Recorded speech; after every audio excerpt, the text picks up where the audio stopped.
Ассалому алайкум дӯстони гиромӣ, подписчикони меҳрубон. хеле ки мо ваъда додем, пулобро гуфтем ба навор мегирем баъди ҷашни, яъне баъди ҷашни истиқлолият, 30-солагии ҷашни истиқлолият дар пулоб шуда гузашт ва барои ба ҷашн омодагӣ гирифтан тамоми роҳҳои пулобро аз навсозӣ кардан. Мо ҳоло дар роҳи Первои май қарор дорем, ба тарафи бозори Сомонӣ, яъне 9 микрорайон, мағозаи 1001 майдачӯйда равонаем. албатта ки тамоми роҳҳои пулоб аз нав сохта шуданд, мунфарш гардида шуданд ва ногуфта намонад ки ин ҳам бо шарофати 30-солагии ҷашни истиқлолият шуда гузашт. ҳоло дӯстони азиз, мо дар маҳаллаи 1 май, яъне Первои май қарор дорем аз тарафи чап боғи модар гузашт. мо ҳоло ба тарафи роҳи бозори Сомонӣ, яъне 1001 майдачӯйда 9 микрорайон хеле ки дида истодаед дӯстони азиз. аз тарафи чап дар гардиш заправкаи калони Газпром сохта ба истифода дода шуд ва ин ҳам бошад кӯчаи Борбад, яъне маҳаллаи Борбад. роҳ аз нав сохта шуда, роҳи яктарафа, хеле ки мегӯянд бо русӣ односторони роҳҳо шуданд. дар ҳар як роҳ 2 полоса ба боло меравад, 2 полосаи дига ба поён. ин шоҳроҳ то шуробот дар таъмир буд ва ин ҳам бошад аз ноҳияи шуробот то шаҳри Кӯлоб бо тамом ба истифода дода шуд. ҳоло ин раҳ бениҳоят зебо ва замонавӣ карда ба истифода дода шуд. мо дар маҳаллаи Сес меган, дар он ҷо қарор дорем. ҳоло кӯпрӯке ки сохта буданд, дар таъмир буд қариб 1 сол, он ҳам бошад ба истифода дода шуд. оз мо ба болои он кӯприк мегзарем, тамоман ҳис намекунед ки дар ин ҷо кӯпрӯки вайронае буд. ана дӯстон, мо дар болои ҳамон пул қарор дорем. хеле дида истодаед, бениҳоят кӯпрӯки боқувват карда ба истифода доданд. ин ҳам бошад тарафи маҳаллаи Хирман равонаем ва мо наворо то маҳаллаи боғи Ҳабиб гирифта нишон медиҳем.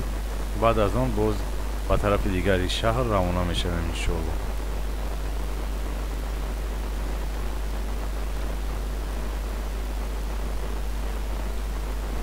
ин роҳе ки шумо дида истодаед дӯстони азиз, маҳаллаи Хирман ҳаст. роҳ бисёр танг буд, васеъ карда шуда ба истифода дода шудааст.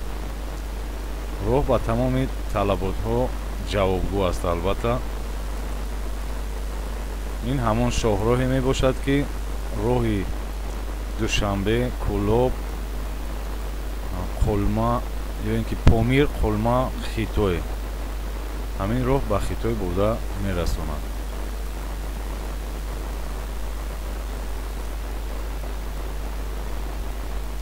чароғҳо аз ду тараф рост карда шуданд. албатта ки мо боз кӯшиш мекунем шабона низ як навор гирифта ба шумо нишон диҳем. шабона албатта ки боз вазебтар дида мешавад. тамоми шаҳрро чароғон карданд.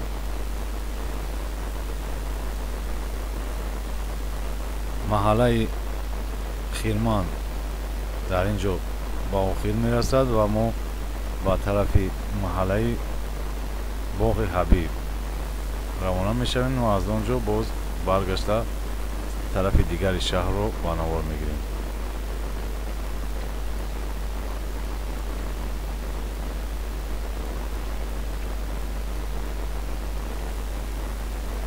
ҳамин роҳ чӣ хеле ки гуфтем то ноҳияи Шуробод пурра ба истифода дода шуд. Чӣ хеле ки дида истодаед, роҳи бениҳоят зебо, замонавӣ.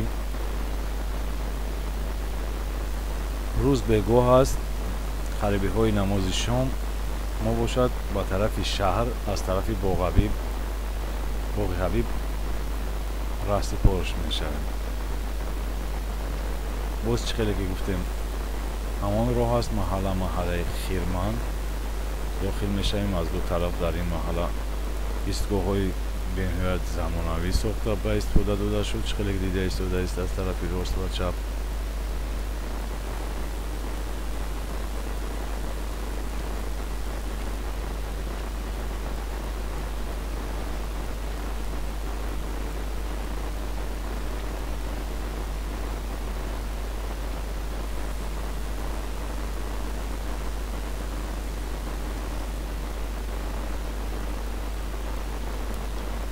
қариби 1 сол буд ки ба ин кӯпрук, яъне ба ин пули ки Хирманро ба шаҳр пайваст мекард, таъмир рафта истода буд.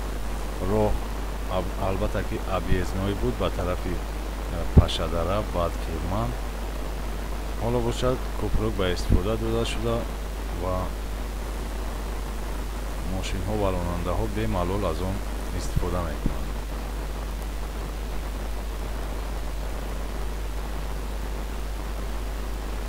хеле ки гуфтем дӯстон, албатта ки кӯпрукро тамоман ҳис намекунед ки инҷо кӯпрук аст. бениҳоят замонавӣ сохта шудааст.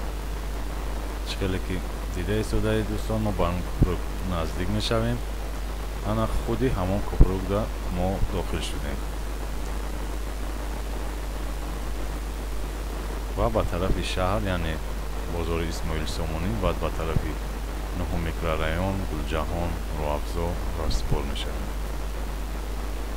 роҳ бениҳоят васеъ карда шудааст.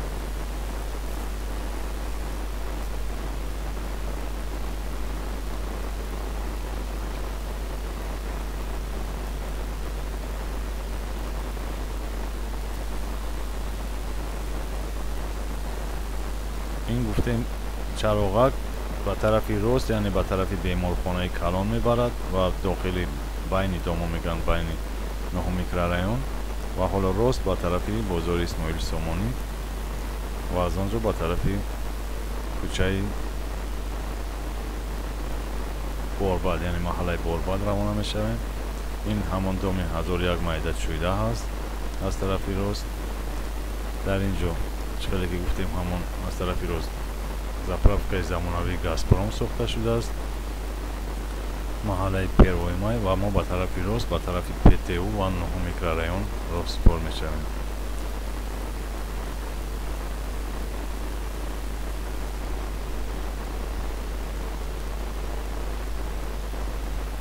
албатта ки ногуфта намонад, бисёри нишонаҳои роҳ, яъне знакҳои роҳ ҳам иваз карда шудаанд. бисёри роҳҳое ки бояд дар роҳи асосӣ буд ва онҳо ба роҳҳои дигар табдил дода шуданд. ин маҳаллаи ноҳум, яъне остановкаи ноҳум меган, ҳамонҷо аст. аз тарафи рост дар гардиш як бинои зебои замонавӣ сохта ба истифода дода шуд ки дар он ҷо химчистка, меҳмонхона, хоб мағозаи мебел ва дигар кор мекунанд. мо ба тарафи Роҳафзо, яъне 10 микрорайон равонаем. ин роҳ ҳам пештар сохта шуда буд. роҳи хуб аст.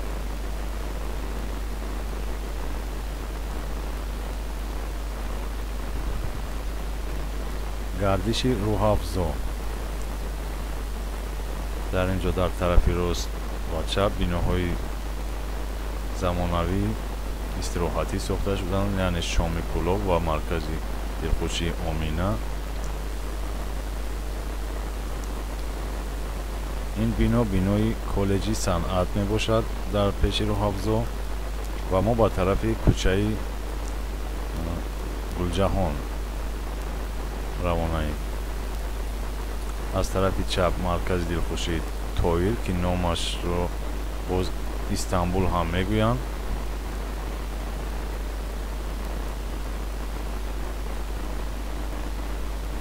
аз тарафи рост маҳаллаи 50-солагӣ ва аз тарафи чап бошад Гулҷаҳон.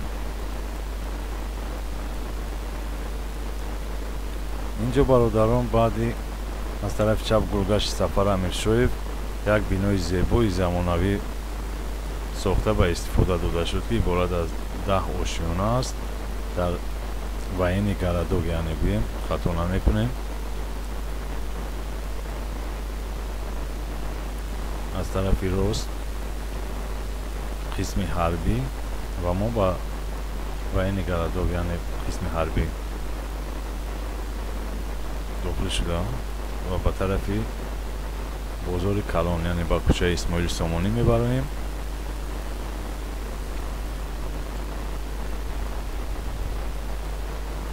маркази шаҳр, яъне кӯчаи асосии шаҳр, кӯчаи Исмоили Сомонӣ. аз тарафи чап Андоз, аз тарафи рост бошад хонаҳо, биноҳои истиқоматӣ. инҷо чораҳаи Ҳазрати Амирҷон аст, аз тарафи чап Ҳазрати Амирҷон ва боғи марказии шаҳри Кӯлоб. ва мо ба тарафи бозори Калон дар кӯчаи Исмоили Сомонӣ равонаем. аз тарафи рост бинои ҳукумати шаҳр, он ҳам бошад ба қарибӣ ба истифода дода мешавад, аз навсозӣ карда шуд. чароғақ, яъне светофори ҳукумат гузаштем. мо дар чороҳаи равшан қарор дорем.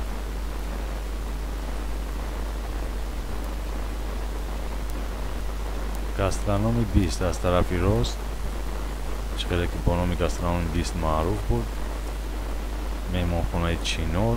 ва инҷо низ аз тарафи чап як бинои беҳад замонавӣ сохта, ҳоло тамом нашудааст, бинои истиқоматӣ аст албатта.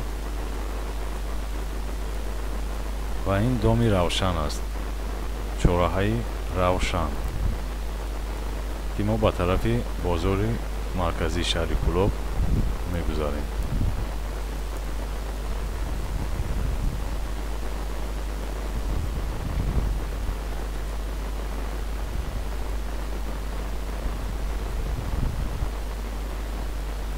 аз тарафи чап бинои дилхушӣ ва бинои савдо, маркази савдо низ ҳаст, сохта ба истифода дода шудааст. аз тарафи чап бинои Домбит, маркази савдои Ғайрат ном дорад ҳозир, ва инчунин бозори марказии шаҳри Кӯлоб аз тарафи чап. аз тарафи рост меҳмонхонаи Хатрон.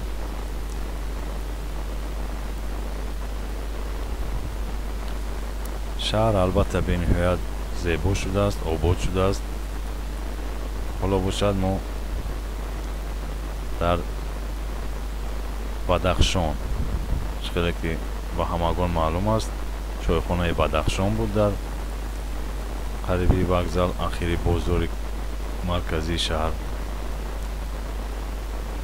ва инҷо низ кӯпрукро мегузарем ва ба тарафи вокзали шаҳри Кӯлоб равонаем.